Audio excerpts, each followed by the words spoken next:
अस्सलाम वालेकुम, मैं हूं शाहिद हुसैन। NA 245 पर इलेक्शन होना है। उससे पहले जो है बानी MK अल्ताफ़ हुसैन साहब ने जो है वो एक बार फिर कराची में बाइकआउट का ऐलान किया है। और आपने देखा था कि NA 240 में जब इंतखाबात हो रहे थे तो उससे पहले ही उन्होंने जब बाइकआउट का ऐलान किया तो उसके नतायज सबके सामने है कि 10% जो है वो टर्नआउट भी नहीं रहा। इसके अलावा एक और ख़बर देनी है कि क्या जो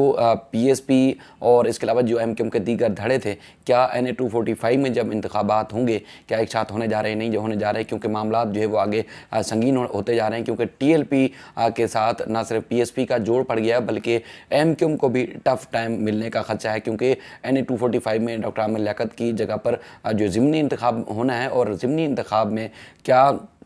PTI जिस तरह मैदान में आएगी। ज़ाहिर है जब NA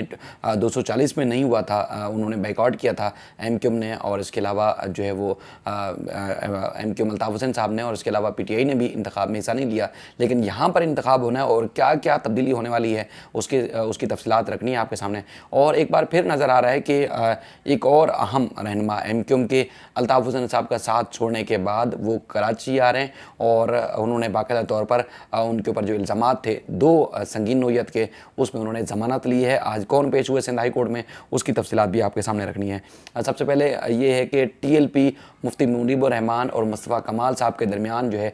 मुसलसल जो मुख्तलिफ सख्त तरीन बयानात का जो सिलसिला है वो जारी है। अब ना सिर्फ मुफ्ती मुनीब के साथ जो है वो TLP ने भी स्टेटमेंट जारी किया है कि अब मामला इंतहाई संगीन आगे जा रहा है। यानी कि अब TLP की जानिब से कहा गया है कि मुस्तफ़ा कमाल साहब ने जो इल्ज़ामात आयद किए हैं अब वो मामला जो है सिर्फ माफ़ी तक नहीं रुकेगा बल्कि बहुत आगे जाएगा। क्योंकि इनकी जो मामला ख़राब हुआ था या इनके अंदर जो एक तनाव पैदा हुआ था वो तनाव पैदा हुआ था NA 240 में लांडी और कुनंगी में इंतखाबात के दौरान। जिस तरह एक स्टेटमेंट जारी की गई थी मुफ्ती मुनीर साहब की जानिब से, और उससे पहले जो अनीस कैम खानी साहब की तरफ से जो एक बयान जारी किया गया था कि ये कराची है, लाहौर नहीं है, और उसको शायद जो मुफ्ती मुनीब साहब हैं उन्होंने शायद बुरा माना, और उसके बाद फिर उन्होंने जो है वो एक स्टेटमेंट के जवाब में एक स्टेटमेंट जारी किया था और जिस पर उन्होंने जो है वो कुछ संगीन नोयत के इल्ज़ाम आयद किए थे। उसके बाद फिर मुस्तफ़ा कमाल साहब ने जो बयान जारी किया था उसके बाद फिर कहा गया था कि मामला सुलझाया जाएगा, और उसके बाद फिर कुछ ज़राए बताते हैं कि मुफ्ती मुनीब साहब ने जो PSP के एक कारकुन शहीद हुए थे ज़िमनी इंतखाब के दौरान, तो उस सिलसिले में जाके जो ताज़ियत भी करेंगे और PSP के हेड ऑफिस जाएंगे मुफ्ती मुनीबुर रहमान। लेकिन कुछ चल कर आगे जो है उन्होंने वहाँ जाने के बजाय या बैठ कर उसकी ताज़ियत करने के बजाय जो कारकुन शहीद हुए हैं PSP के, बल्कि उन्होंने मुस्तफ़ा कमाल साहब को ही अपने दफ्तर बुला लिया, जिस पर जो है उन्होंने तो काफ़ी इस चीज़ का बुरा माना कि कारकुन भी हमारे शहीद हुए हैं और उसके बाद फिर संगीन नोयत के इल्ज़ामात भी हो रहे हैं, तब मैं जो है कैसे जो चल कर जाऊँ मुस्तफ़ा कमाल साहब ने। तो बहरहाल ये मामला जो मज़ीद आगे बढ़ा और जवाब में मुफ्ती मुनीब साहब की तरफ से और उसके बाद फिर जब TLP की तरफ से आया तो अब लग रहा है कि जिस तरह इनका ज़ोर से जोड़ पड़ा था NA 240 में, अब TLP जो है वो TLP के साथ 245 में भी इसी तरह का जोड़ पड़ने जा रहा है। क्योंकि अब तमाम जो जमातें हैं ख़ास तौर पर जो TLP को सपोर्ट करने वाली वो भी मैदान में आ चुकी हैं, और जो MKM के धड़े थे ज़िमनी इंतखाब 240 के बाद एक मुस्तफ़ा कमाल साहब की तरफ से बयान आया था कि अब सब साथ मिलकर जो है इलेक्शन लड़ेंगे। लेकिन जिस तरह का जो है वो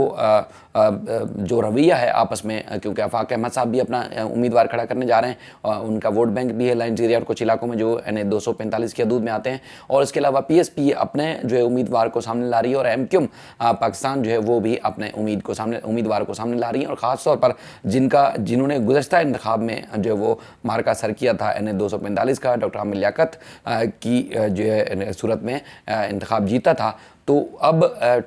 PTI भी जो है वो ख़ास तौर पर अपना उम्मीदवार यहाँ खड़ा कर रही है। तो लिहाजा ये जो है वो मामला आगे संगीन होता हुआ नज़र आ रहा है। जैसे एक तवक्को ज़ाहिर की जा रही थी कि तमाम जो MKM के धड़े हैं वो TLP के मुकाबले में या PTI से और TLP के मुकाबले में जो है वो 7 इलेक्शन मिलकर लड़ेंगे, लेकिन अब बज़ाहिर जो है इनके आपस में जो मामला ठीक होते हुए नज़र नहीं आ रहे। दूसरी तरफ अगर पीपल्स पार्टी और MKM के जो दरमियान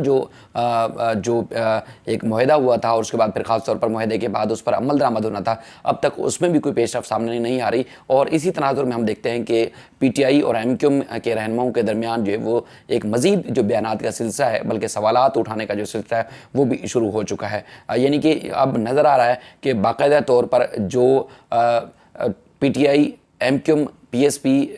आफाक अहमद की, एमक्यूएम हकीकी और टीएलपी के दरमियान जो है ख़ास तौर पर जो वो ज़ोर का जोड़ पड़ने वाला है। और इस इंतखाबात में जो है वो इत्तेहाद होता हुआ नज़र जो है वो फिल वक्त नज़र नहीं आ रहा। लेकिन इसी के साथ ही साथ चूँकि बहुत बड़ी अक्सरियत जो है वो अल्ताफ़ हुसैन साहब की हल्के में भी चाहने वाली है, तो अब ये नज़र आ रहा है कि अल्ताफ़ हुसैन साहब के जो अल्ताफ़ हुसैन साहब ने जिस तरह 240 में बॉयकॉट का ऐलान किया था, अब एक बार फिर उन्होंने न सिर्फ बॉयकॉट का ऐलान किया है बल्कि जो एक अंदरूनी खाना एक मुहिम थी, घर घर जाकर जो लोगों को अल्ताफ़ हुसैन के जो एक ऐलान है या उनका जो एक पैगाम है वो पहुंचाने की अब दोबारा से जो है आगाज़ कर दिया गया है। ज़राए बताते हैं कि अब इस हल्के का भी इलेक्शन में, इंतखाब में वही हाल होगा जिस तरह 240 में हुआ था कि जब अल्ताफ़ हुसैन साहब ने बॉयकॉट का ऐलान किया तो बहुत बड़ी जो उर्दू स्पीकिंग जो कम्युनिटी है उन्होंने जो इस इंतखाब में हिस्सा नहीं लिया था। अब जिस तरह मामला आगे बढ़ रहे हैं, क्योंकि बल्दियाती इंतखाबात का जो पहला फ़ेज़ है वो 24 जो है वो जून से शुरू हो रहा है, लेकिन जो नज़र आ रहा है ना सिर्फ पीपल्स पार्टी बल्कि एमक्यूएम, पीटीआई, जमात इस्लामी और जो स्टेक होल्डर्स हैं वो जो है वो नज़र आ रहा है कि कानून साजी को सामने रखते हुए सुप्रीम कोर्ट के अहकामात की रोशनी में अब कोई भी संजीदा नहीं है और हमें संजीदा मुहिम भी जो है इस सूरत हाल में नज़र नहीं आ रही, क्योंकि तकरीबन 3 से 4 दरख्वास्तें मुख्तलिफ़ औकात में जो दायर की गई थी सुप्रीम कोर्ट के हुक्म की मुताबिक जो बल्दियाती जो इदारे हैं उनको बाइख्तियार बनाने के हवाले से उनकी समाअत जो मुकर्रर की गई है 23 जून को, यानी कि कल। अब कल जब समाअत होगी 24 जून को जो वो इंतखाब जो है वो शुरू होने वाला है पहले फ़ेज़ का, उसके बाद फिर दूसरे फ़ेज़ का जो है वो दूसरे फ़ेज़ का जो है वो तकरीबन जुलाई में जब ये इंतखाब होंगे। तो अब कुछ ज़राए बताते हैं कि ये हाई कोर्ट से जो है वो, चूँकि इलेक्शन कमीशन ने तहरीरी तौर पर भी जवाब जमा कराना है क्योंकि कानून साजी हुई नहीं है और तमाम स्टेक होल्डर्स और इसके अलावा जो सेलेक्ट कमेटी के इजलास की तमाम तर तफसीलात भी जो है वो सामने आ चुकी हैं। तो अब उस तनाजुर में लग रहा है कि न सिर्फ बल्दियाती इंतखाब रुकेगा बल्कि अब जो मामलात हैं और ज़्यादा वो संगीन होते हुए भी नज़र आ रहे हैं। इस सारी सूरत हाल का फ़ायदा उठाते हुए जिस तरह चूँकि इनके ऊपर संगीन इल्ज़ामात भी थे बाबर गौरी साहब के ऊपर, और उसके बाद फिर वो मुल्क छोड़कर चले गए थे, उसके बाद फिर कई बार उनके ख़िलाफ़ हमने ये बहुत सारे मीडिया चैनल्स पर देखी कि उनकी गिरफ़्तारी की खबरें दुबई से और ना जाने कहाँ से गिरफ़्तारी की खबरें भी जो है वो सामने आती रहीं। लेकिन अब उन्होंने बाकायदा तौर पर अपने अटारनी के ज़रिए जो नासिर हुसैन शाह साहब हैं उनके साहबजादे गुलाम शब्बीर शाह साहब के ज़रिए बाकायदा तौर पर सिंध हाई कोर्ट में दरख्वास्त दायर की है और उसके बाद फिर अब वो वापस आ रहे हैं। उन्होंने टिकट भी बाकायदा तौर पर बुक करा लिया है और आज सिंध हाई कोर्ट के जो 2 रुकनी बेंच है जस्टिस जुनैद गफ़ार साहब की सरबराही में उन्होंने हिफाजती ज़मानत मंजूर की है। 2 अलग अलग जो है वो इनके ऊपर इल्ज़ामात हैं। एक ये है कि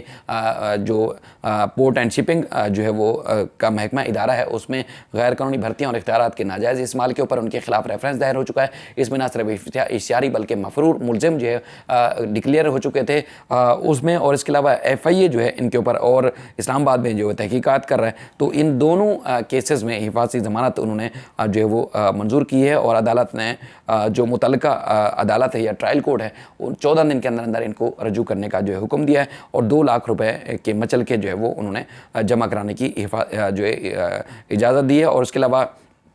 ये जो हिफाजती ज़मानत है वो 5 जुलाई तक मंजूर की गई है। उसमें जो शबीर शाह साहब थे उन्होंने दरख्वास्त में मौक़िफ़ इख्तियार किया था कि बाबर गौरी मुल्क वापस आकर जो तमाम मुकदमात का जो सामना करना चाहते हैं। बाबर गौरी के ख़िलाफ़ एहतसाब अदालत में एक रेफरेंस ज़ेर समाअत है और बाबर गौरी जो वो 23 जून को यानी कि जुमेरात को जो है वो मुल्क वापस आना चाह रहे हैं और उन्होंने टिकट भी बुक करा दी है और उनका टिकट जो है वो मुझे बताया गया है कि हाई कोर्ट में भी बाकायदा तौर पर पेश किया गया है। और उसके बाद फिर बाबर गौरी के ख़िलाफ़ मनी लॉन्ड्रिंग का जो FIA है इस्लामाबाद में भी तहकीकात कर रही है। तो लिहाजा बाबर गौरी के ख़िलाफ़ जो है इस्लामाबाद में जो एक केस वो भी ज़ेर समाअत है, तो लिहाजा वो सामना करना चाहते हैं। लिहाजा इनकी जो है ज़मानत मंजूर की जाए। अदालत ने इब्तदाई समाअत के बाद जो है वो इनकी ज़मानत मंजूर की है और बाबर गौरी साहब जो है मार्च 2015 में बैरून मुल्क जो चले गए थे, और ख़ास तौर पर इनके खिलाफ सौलत मिर्ज़ा ने जब उनको फांसी दी जा रही थी तो उससे पहले एक वीडियो बयान जारी किया था जिसमें उन्होंने बाबर गौरी साहब का जो नाम लिया था, और उन्होंने ये भी उनके वीडियो के मुताबिक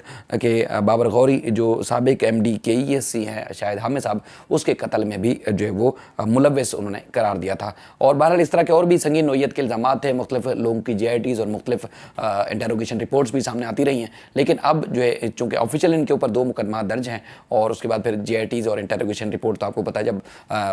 इदारों की मर्ज़ी होती है तो मंजर आम पर आती हैं, इदारों की मर्ज़ी आती है तो दब भी जाती हैं। बहरहाल ये 2 मुकदमात में अब इनकी ज़मानत हो चुकी है। अब लग रहा है ये भी आके MQM पाकिस्तान को ज्वाइन करेंगे। अल्ताफ़ हुसैन साहब का साथ ये छोड़ चुके थे, और उसके बाद फिर चूँकि जिन जिन लोगों ने यानी कि अल्ताफ़ हुसैन साहब के साथ उनका साथ छोड़ा तो उन्होंने उनको गद्दार कहा है, और महाजर जो कौम है उनको कहा है कि इन तमाम लोगों का साथ ना दे, और उन्होंने ना सिर्फ इंतखाब में बाइकआउट का ऐलान किया है बल्कि तमाम जो कारकुनान हैं उनको कहा है कि इनको किसी भी तरह जो जिन्होंने जिन लोगों ने जिस तरह अल्ताफ़ हुसैन साहब या MQM को धोखा दिया या उनके बानी के साथ जो गलत रवैया अख्तियार किया, उनके साथ सपोर्ट ना की जाए। मज़ीद भी इस सिलसिले में जो भी अपडेट्स होंगी आपके सामने रखेंगे। अपना ख्याल रखिएगा। अल्लाह हाफ़िज़।